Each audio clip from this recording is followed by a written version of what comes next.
हाय, अगर आप कुछ बड़े इन्वेस्टर्स जैसे कि आशीष कचोलिया, मुकुल अग्रवाल या अनिल गोयल जी की पोर्टफोलियो देखें तो आपको ज़्यादातर छोटी कंपनीज देखने को मिलेगी। इसका ये मतलब बिल्कुल भी नहीं है कि ये लोग हिट एंड ट्रायल मेथड्स अपनाते हैं, बल्कि ये एक प्रॉपर फ्रेमवर्क अप्लाई करते हैं जो कि इनका इन्वेस्टमेंट स्टाइल बन जाता है। अगर किसी भी इन्वेस्टर्स को किसी पर्टिकुलर फ्रेमवर्क या स्ट्रैटेजी या पर्टिकुलर स्टाइल ऑफ इन्वेस्टिंग से बेनिफिट होता है तो वो उसे लाइफ टाइम अडॉप्ट करता है। वो अलग बात है कि टाइम के साथ उस पर्टिकुलर स्टाइल ऑफ इन्वेस्टिंग में माइनर चेंजेस आती है, लेकिन overall theme of investing same ही रहता है। वीडियो बनाने का ये ऑब्जेक्टिव बिल्कुल भी नहीं है कि हम आपको स्मॉल कैप या माइक्रो कैप इन्वेस्टिंग के लिए एनकरेज कर रहे हैं। हमारा ऑब्जेक्टिव ये है कि हमें हर तरह की इन्वेस्टिंग आनी चाहिए, चाहे वो स्मॉल कैप में इन्वेस्टिंग हो, मिड कैप में इन्वेस्टिंग हो, लार्ज कैप में हो, बॉन्ड्स में हो या फिर म्यूचुअल फंड्स में हो। तो आज के वीडियो में हम बड़े इन्वेस्टर्स जैसे कि मुकुल अग्रवाल, आशीष कचोलिया एंड अनिल गोयल जी की इन्वेस्टमेंट्स पर बात करेंगे, जिनमें इन इन्वेस्टर्स ने लास्ट क्वार्टर में जाने की Q1 फाइनेंशियल ईयर 24 में या तो फ्रेश एंट्री ली है या फिर एग्जिस्टिंग शेयर होल्डिंग को बढ़ाया है। तो नमस्कार, कैपिटल एंड गेन्स में मैं सुशील देवल आपको स्वागत करता हूं। फ्रेंड्स, जिन भी कंपनीज में इन इन्वेस्टर्स ने फ्रेश इन्वेस्टमेंट की है या अपने स्टेक को बढ़ाया है वो ऑलमोस्ट सारी की सारी स्मॉल कैप या माइक्रो कैप कंपनीज हैं एंड इनके नंबर्स 15 से भी ज्यादा हैं, लेकिन हम फिल्टर करके सिर्फ 7 कंपनीज को आपके सामने रखेंगे। अगर आपको बाकी कंपनीज पर इंफॉर्मेशन चाहिए तो इसका डिसीजन लिया जाएगा व्यूअर्स की डिमांड के ऊपर। फ्रेंड्स, इन कंपनीज का मार्केट साइज काफी छोटा है। इनफैक्ट कुछ कंपनीज का नाम आप में से काफी लोग पहली बार सुनेंगे, तो इसलिए इन कंपनीज के बारे में ज्यादा इंफॉर्मेशन भी पब्लिक डोमेन में नहीं होती या इन कंपनीज के डाटा को एक्सट्रैक्ट करने में काफी मुश्किल होती है। लेकिन एचएनआईज को अपने हर क्वेश्चन का आंसर कंपनी की मैनेजमेंट से मिल जाता है, इसलिए आपको इन कंपनीज में डायरेक्टली जाकर इन्वेस्ट नहीं कर देना है। मेन ऑब्जेक्टिव हमारा लर्निंग है। अगर आपको लगे कि कंपनीज को फाइंड आउट करने में एंड उनके बारे में इंफॉर्मेशन एक्सट्रैक्ट करने में हमने कुछ भी हार्डवर्क किया है तो वीडियो को लाइक करके एंड चैनल को सब्सक्राइब करके आपको हमें मोटिवेट भी करना है। कुछ हाई नेटवर्थ इंडिविजुअल्स क्यों छोटी कंपनीज में इन्वेस्ट करते हैं? पहला रीजन ये है कि कंपनीज के बारे में ज्यादा लोगों को पता नहीं होता एंड काफी सारे इंस्टीट्यूशंस भी इतनी छोटी कंपनीज में इन्वेस्ट नहीं करते, इसलिए प्राइस टू अर्निंग काफी सस्ता मिल जाता है। सेकंड रीजन ये है कि स्मॉल मार्केट कैप होने के कारण ये कंपनीज मल्टीफोल्ड ग्रो भी कर सकती हैं अगर बिजनेस अच्छे से चलता रहे। फ्यूचर में अगर इन कंपनीज का पीई एक्सपेंशन होता है तो उससे स्टॉक प्राइस में और भी ग्रोथ देखने को मिलती है। फर्स्ट कंपनी जिसमें बड़े इन्वेस्टर्स ने फ्रेश एंट्री ली है उसका नाम उग्रो केमिक लिमिटेड है। सबसे पहली अच्छी चीज ये देखने को मिली है कि कंपनी हर क्वार्टर में इन्वेस्टर प्रेजेंटेशन शेयर करती है। कंपनी के बिजनेस वर्टिकल्स की बात करें तो उसमें business loans secured, business loans unsecured, plant and machinery loan and supply chain finance आते हैं। कंपनी जिन सेक्टर्स के बिजनेसेस को लोन प्रोवाइड करती है उसमें health care, education, chemicals, food processing stroke FMCG, hospitality, electrical equipment and components, auto components, light engineering and micro enterprise आते हैं। एक चीज आपने नोटिस की होगी कि कंपनी सर्विसेज सेक्टर को फोकस नहीं करती। उसके दो रीजंस हो सकते हैं। एक तो इस सेक्टर की कंपनीज को बहुत ज्यादा कैपिटल की जरूरत नहीं होती। सेकंड ये रीजन भी हो सकता है कि कंपनी सर्विसेज सेक्टर को खुद भी अवॉइड करती हो, बिकॉज अगर कोई लोन बैड लोन में कन्वर्ट होता है तो इस सेक्टर की कंपनीज के पास फिक्स्ड असेट्स काफी कम होने के कारण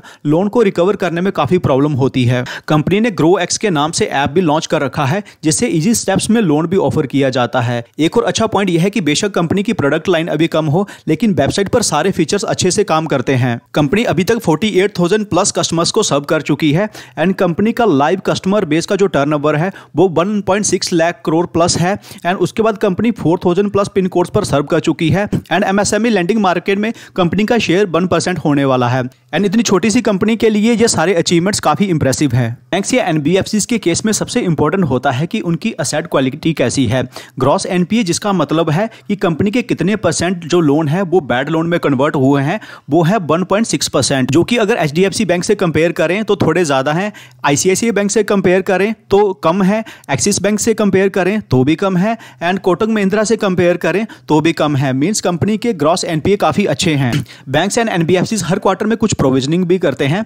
ग्रॉस NPA से अगर आप प्रोविजनिंग को माइनस कर दें तो नेट NPA आता है। ये जितना ही कम होता है उतना ही अच्छा होता है।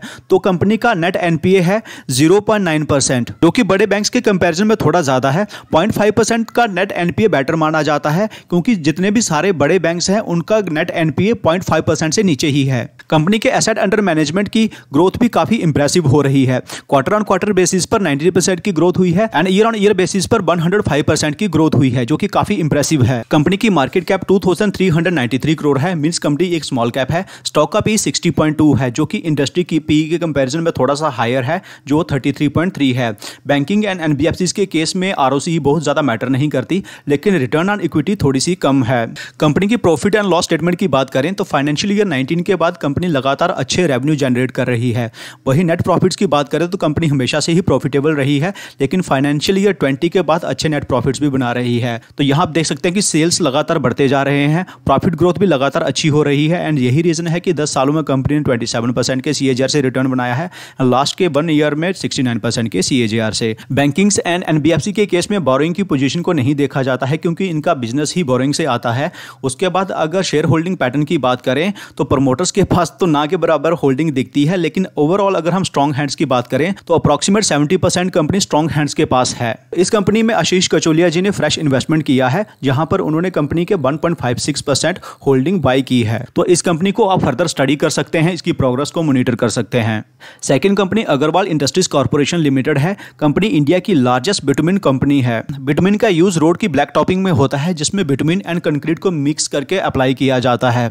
उसके बाद कंपनी बिटुमिन की बल्क ट्रांसपोर्टेशन करती है थ्रू सी रूट्स एंड अपने वेसल्स का यूज एक्सपोर्ट एंड इंपोर्ट में भी करती है। नेक्स्ट बिजनेस सेगमेंट बिटुमिन की स्टोरेज का है एंड इन स्टोरेज का डायरेक्ट एक्सेस है शिपिंग नेटवर्क के साथ। उसके बाद कंपनी एलपीजी के ट्रांसपोर्टेशन का बिजनेस भी करती है। यहां पर कंपनी के पास 3000 प्लस एलपीजी टैंकर्स हैं and Hindustan petroleum, Bharat petroleum, Indian oil जैसे क्लाइंट्स भी हैं। उसके बाद रिन्यूएबल एनर्जी के लिए कंपनी 2 विंड मिल भी ऑपरेट करती है इन जैसलमेर एंड धुलिया में। इंडिया में इंफ्रा एंड रोड कंस्ट्रक्शन पर काफी फोकस किया जा रहा है एंड इंडिया में पर डे रोड कंस्ट्रक्शन में नए रिकॉर्ड भी बन रहे हैं। तो ऐसी कंपनीज को अच्छे ग्रोथ मिलने के बड़े चांसेस हैं। वर्किंग कैपिटल डेज, इसका मतलब होता है कि कंपनी की वर्किंग कैपिटल कितने दिनों में रेवेन्यू में कन्वर्ट हो रही है। तो ये लगातार कम हो रही है एंड इस फाइनेंशियल ईयर में 25 हो चुकी है।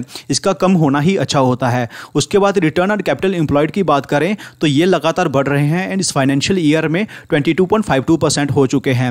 रिटर्न ऑन कैपिटल एम्प्लॉयड का मतलब है डेट एंड इन्वेस्टर्स की इक्विटी को मिलाकर कंपनी कितने रिटर्न्स जनरेट कर पा रही है। उसके बाद डेट टू इक्विटी देखें तो फाइनेंशियल ईयर 20 तक ये थोड़ा बड़ा था एंड उसके बाद लगातार कम हुआ है एंड इस फाइनेंशियल ईयर में 0.34 है, जो कि फाइनेंशियल ईयर 19 के बाद सबसे कम है। ईयर ऑन ईयर बेसिस पर ईपीएस ग्रोथ को देखें तो ये भी लगातार बढ़ता हुआ दिख रहा है एंड फाइनेंशियल ईयर 23 में 63.78 हो चुका है। कंपनी की मार्केट कैप 1200 करोड़ है, स्टॉक का पी 13 है एंड इंडस्ट्री पी 11.8 है। तो इंडस्ट्री पी के अराउंड ही कंपनी का पी ही है। रिटर्न ऑन कैपिटल एम्प्लॉयड अभी हमने देख ही लिया है। उसके साथ साथ रिटर्न ऑन इक्विटी भी अच्छा है 26.6%।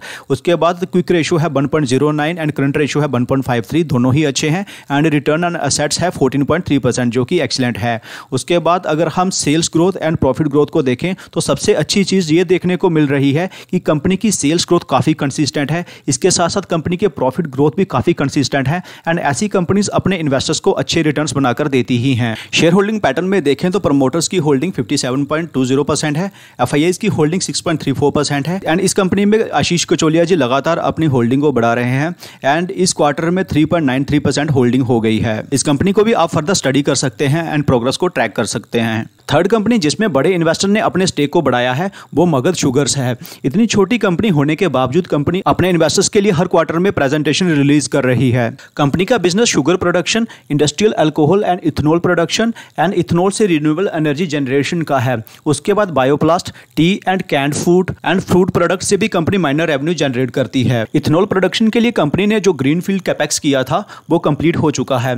ग्रीनफील्ड कैपेक्स होता है किसी ब्रांड न्यू कैपेसिटी को डेवलप करना। कंपनी की जो रेवेन्यू में ग्रोथ हो रही है वो शुगर बिजनेस से नहीं हो रही है। तो यहाँ आप देख सकते हैं कि इथेनॉल के बिजनेस से कंपनी को अच्छी ग्रोथ मिल रही है एंड उसके बाद इथेनॉल से जो एनर्जी जनरेशन हो रहा है उससे भी कंपनी को अच्छी ग्रोथ देखने को मिल रही है। इथेनॉल से इतनी अच्छी ग्रोथ क्यों मिल रही है? क्योंकि ओवरऑल इथेनॉल इंडस्ट्री में ही टेलविंड्स हैं। 2016-17 वाले फाइनेंशियल ईयर में जो इथेनॉल ब्लेंडिंग थी वो 2.1% थी एंड प्रेजेंटली वो बढ़कर 15% हो चुकी है।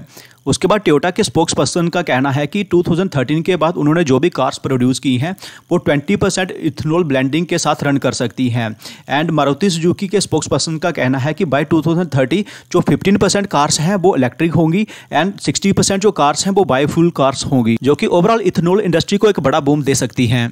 इथेनॉल की सप्लाई ऐसे हो रही है कि जो ऑयल मैन्युफैक्चरिंग कंपनीज हैं वो एक पर्टिकुलर पीरियड के लिए इथेनॉल के लिए कॉन्ट्रैक्ट साइन कर रही है एंड उसके बाद एक फिक्स्ड ड्यूरेशन के बाद उस इथेनॉल को पिकअप किया जा रहा है। यहाँ आप देख सकते हैं कि दिसंबर 2022 से नवंबर 2023 के लिए जो ऑयल मैन्युफैक्चरिंग कंपनीज की रिक्वायरमेंट थी वो 6000 मिलियन लीटर्स थी। कॉन्ट्रैक्ट जो हुआ था वो हुआ 4688 मिलियन लीटर्स एंड जो फाइनलाइज्ड हुआ वो हुआ 4754 million litres and as of 2 जनवरी 2023 696 million litres oil manufacturing companies ने उठा लिया है, जो कि ओवरऑल फाइनलाइज्ड क्वांटिटी का 15% है। कंपनी की मार्केट कैप 620 करोड़ है, जो कि एक माइक्रो कैप कंपनी है। स्टॉक का पी 12.3 है एंड इंडस्ट्री पी 13.3 है, तो इंडस्ट्री पी के आसपास का ही पी है। उसके बाद अगर पीईजी रेशियो देखें तो 0.63 है, जो कि अच्छी है। डेट टू इक्विटी 0.91 है, जो कि थोड़ा हायर साइड पे है, लेकिन 1 से नीचे की debt to equity comfortable zone में मानी जाती है। Quick ratio, current ratio and return on assets कुछ खास नहीं है। उसके बाद अगर प्रॉफिट एंड लॉस स्टेटमेंट को देखें तो रेवेन्यू एंड नेट प्रॉफिट्स में बहुत प्रेसिव ग्रोथ तो नहीं है, लेकिन हम ये समझ सकते हैं कि इथेनॉल इंडस्ट्री के लिए अच्छे फोरकास्ट होने के कारण बड़े इन्वेस्टर्स इसमें इन्वेस्ट कर रहे हैं। कंपनी की बैलेंस शीट देखें तो बोरिंग्स 583 करोड़ की है एंड रिजर्व्स हैं 625 करोड़, तो बोरिंग से ज्यादा कंपनी के पास रिजर्व्स हैं, जो कि एक अच्छी बात है। एंड इसके साथ कंपनी की फिक्स्ड एसेट्स जो है वो 790 करोड़ है, तो यहाँ हम देख सकते हैं कि कंपनी के फिक्स्ड एसेट्स कंपनी की मार्केट कैप से ज्यादा है, जो कि काफी अच्छी बात है। उसके बाद अगर कैश फ्लो स्टेटमेंट को देखें तो लास्ट 3 फाइनेंशियल ईयर से कंपनी अच्छे कैश जनरेट कर रही है।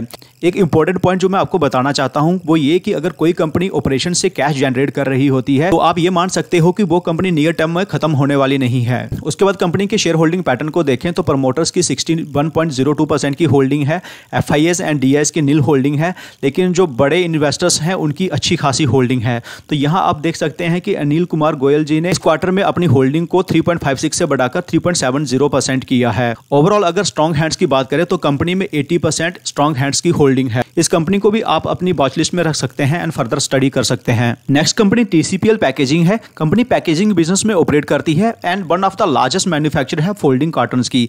कंपनी की पैन इंडिया प्रेजेंस है। कंपनी जिन सेगमेंट्स में सर्व करती है उनमें mono cottons, speciality and gift packaging, shelf ready PACS, food and beverages packaging and pharma packaging आती है। कंपनी के जो मार्केट क्लाइंट्स हैं वो आपकी स्क्रीन पर हैं। कंपनी के ज्यादातर पैकेजिंग सॉल्यूशंस 100% रिन्यूएबल हैं एंड रिसाइक्लेबल हैं। कंपनी अब plastic food tray and product delivery में यूज होने वाली प्लास्टिक्स के इन्वायरमेंटल फ्रेंडली सॉल्यूशन पर काम कर रही है। 2021 में कंपनी ने टीसीपीएल इनोफिल्म प्राइवेट लिमिटेड नाम की एक सब्सिडरी सेटअप की थी, जिसका बिजनेस ऐसे प्रोडक्ट डेवलप करना है जिससे fully recyclable and sustainable packaging structure को डेवलप किया जा सके। उसके बाद कंपनी ने creative offset printer private limited नाम की कंपनी का एक्विजिशन किया है, जो मोबाइल कंपनीज को पैकेजिंग सॉल्यूशंस प्रोवाइड करती है। कंपनी की मार्केट कैप 1469 करोड़ है। स्टॉक का पी 14.1 है एंड इंडस्ट्री पी 17.9 है। इंडस्ट्री पी के कंपैरिजन में स्टॉक प्राइस अंडर वैल्यूड है। रिटर्न ऑन कैपिटल एम्प्लॉयड 21.9% है एंड रिटर्न ऑन इक्विटी 26.1% है। दोनों ही एक्सीलेंट है। डेट टू इक्विटी 1.01 है, जो कि थोड़ा हायर साइड पे है।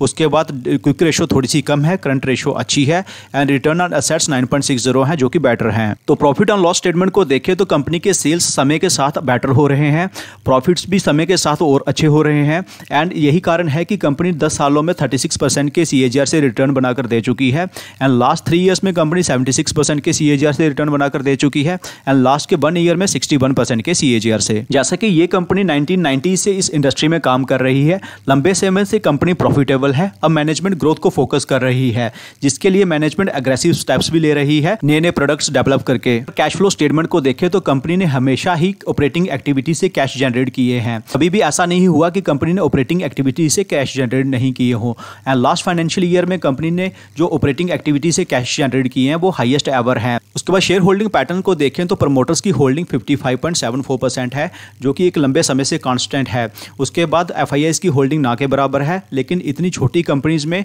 डीआईएस की होल्डिंग है जो कि 4% है। जनरली इतनी छोटी कंपनीज में डीआईएस की होल्डिंग देखने को नहीं मिलती है। इसके बाद अनिल कुमार गोयल जी इस कंपनी में 9.1% की होल्डिंग को एक्वायर किया हुआ है, जो कि लास्ट क्वार्टर से थोड़ा सा बड़ा है। ओवरऑल अगर स्ट्रॉन्ग हैंड्स की बात करें तो 75% कंपनी स्ट्रॉन्ग हैंड्स में है। इस कंपनी को भी डेफिनेटली आपको अपनी वॉच लिस्ट में रखना चाहिए एंड इसको स्टडी भी करना चाहिए। आज की वीडियो की 5th कंपनी न्यूलैंड लैबोरेटरीज है, जो कि एडवांस फार्मास्यूटिकल इंग्रेडिएंट्स की मैन्युफैक्चरिंग करती है।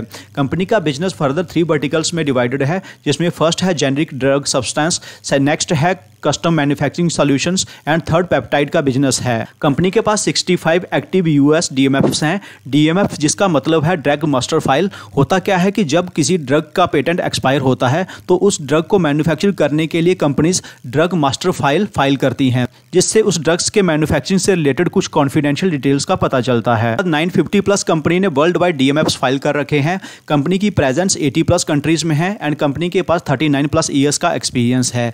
उसके बाद कंपनी के पास 100 प्लस एपीआईज भी हैं। कंपनी की जो ग्लोबल रीच है वो आप यहाँ पर स्टडी कर सकते हैं। मींस कंपनी को इतनी सारी कंट्री से रेगुलेटरी अप्रूवल मिल रखा है अपने ड्रग्स की सेल्स करने के लिए। कंपनी ने कौन सी कंट्री में कितने ड्रग मास्टर फाइल कर रखे हैं वो आपकी स्क्रीन पर हैं। कंपनी की मार्केट कैप 4217 करोड़ है, तो मींस कंपनी एक स्मॉल कैप है। स्टॉक का भी 25.7 है एंड इंडस्ट्री पी 25.8 है। तो इंडस्ट्री पी के कंपैरिजन में स्टॉक फेयरली वैल्यूड है। रिटर्न ऑन कैपिटल एम्प्लॉयड 20.8% है, रिटर्न ऑन इक्विटी 17.9% है, दोनों ही अच्छे हैं। डेट टू इक्विटी 0.13 है जो कि कंफर्टेबल जोन में है। उसके बाद क्विक रेशो 1.10 है, करंट रेशो 1.73 है एंड रिटर्न ऑन एसेट्स 11.1% है जो कि एक्सीलेंट है। तो प्रॉफिट एंड लॉस स्टेटमेंट में देखें तो यहाँ आप देख सकते हैं कि सेल समय के साथ लगातार बढ़ती जा रही है, लेकिन जो नेट प्रॉफिट्स हैं वो टाइम के साथ और भी ज़्यादा पेस से ग्रो किए हैं। तो उसका अगर रीज़न फाइंड आउट करने की कोशिश करें तो यहाँ आप देख सकते हैं कि फाइनेंशियल ईयर 12 में कंपनी 11% का ऑपरेटिंग प्रॉफिट मार्जिन जनरेट करती थी, जो कि बढ़कर इस फाइनेंशियल ईयर में 23% हो गए हैं, जो कि काफ़ी एक्सीलेंट साइन है। एंड यही कारण है कि कंपनी लास्ट के 10 सालों में अपने इन्वेस्टर्स को 30% के CAGR से रिटर्न बनाकर दे रही है। लास्ट 3 ईयर्स में 71% के CAGR से रिटर्न बनाकर दे रही है एंड लास्ट के 1 ईयर में 149% के रिटर्न्स बनाकर दिए हैं। उसके बाद बैलेंस शीट को देखें तो कंपनी की बोरिंग सिर्फ 128 करोड़ की है, लेकिन इसके साथ कंपनी के पास अच्छे खासे रिजर्व्स हैं 981 करोड़ के। कंपनी के फिक्स्ड एसेट्स भी 758 करोड़ के हैं जो कि एक्सीलेंट है एंड इसके साथ कंपनी के पास जो कैश इक्विवेलेंट्स है वो 59 करोड़ के हैं। कैश फ्लो स्टेटमेंट को देखें तो कंपनी ऑपरेशन से लगातार ही पॉजिटिव कैश जनरेट कर रही है एंड इस फाइनेंशियल ईयर में कंपनी ने हाईएस्ट एवर कैश जनरेट की है and that is 237 crore. Share holding pattern को देखें तो प्रमोटर्स की होल्डिंग 36.03% है, FIAs 20.19% है एंड इसमें DIs की भी होल्डिंग है वो है 6.76%। तो बड़े इन्वेस्टर्स में मुकुल अग्रवाल जी की होल्डिंग है जो कि 3.29% है, जो कि लास्ट क्वार्टर के कंपैरिजन में थोड़ी सी बड़ी है। तो ओवरऑल 70% कंपनी स्ट्रॉन्ग हैंड्स में है। इस कंपनी को भी आप फर्दर स्टडी कर सकते हैं एंड अपनी वॉच लिस्ट में भी रख सकते हैं। नेक्स्ट 2 कंपनीज काफ़ी फेमस हैं एंड इनके बिजनेस को हम स्टडी नहीं करेंगे क्योंकि हमने 2 मंथ्स पहले ही इनके बिजनेस को ऑलरेडी स्टडी किया है एंड तब से लेकर अभी तक उनके बिजनेस में आपको कोई भी डिफरेंस देखने को नहीं मिलेगा, क्योंकि उसके बाद किसी भी कंपनी का लेटेस्ट क्वार्टर का रिजल्ट नहीं आया है एंड उन दोनों कंपनीज के वीडियो लिंक आपको डिस्क्रिप्शन में मिल जाएंगे। 6th कंपनी यशो इंडस्ट्रीज है, जिसमें आशीष कचोलिया जी लगातार अपनी होल्डिंग को बढ़ाते जा रहे हैं एंड इस क्वार्टर में जो होल्डिंग है वो 4.17% हो चुकी है। लिंक में जो वीडियो है उसमें आपको यशो इंडस्ट्रीज का बिजनेस एंड कैपेक्स डिटेल्स मिल जाएगी। 7th कंपनी जो कि एक फेमस कंपनी है एंड बड़े इन्वेस्टर ने अपनी होल्डिंग को बढ़ाया है, तो कंपनी का नाम है फाइनोटेक्स केमिकल लिमिटेड। तो इस कंपनी में भी आशीष कचोलिया जी लगातार अपनी होल्डिंग को बढ़ाते जा रहे हैं एंड इस क्वार्टर में होल्डिंग हो गई है 2.83%। तो ये थी आज की 7 कंपनी जिसमें बड़े इन्वेस्टर्स ने या तो फ्रेश इन्वेस्टमेंट की है या अपनी होल्डिंग को बढ़ाया है। तो एजुकेशनल पर्पस के लिए मैं बताना चाहता हूं कि जब तक हम अच्छे से सीख ना लें तो इतनी छोटी मार्केट कैप वाली कंपनीज में हमें अपने पोर्टफोलियो का 2 to 3% से ज्यादा नहीं देना है। वीडियो आपने अगर यहां तक देख लिया है, आई होप आपने वीडियो को लाइक कर दिया होगा एंड चैनल को भी सब्सक्राइब कर दिया होगा। तो कैसा लगा वीडियो कमेंट सेक्शन में जरूर बताइएगा। मिलते हैं आपसे अगले वीडियो में। Take care.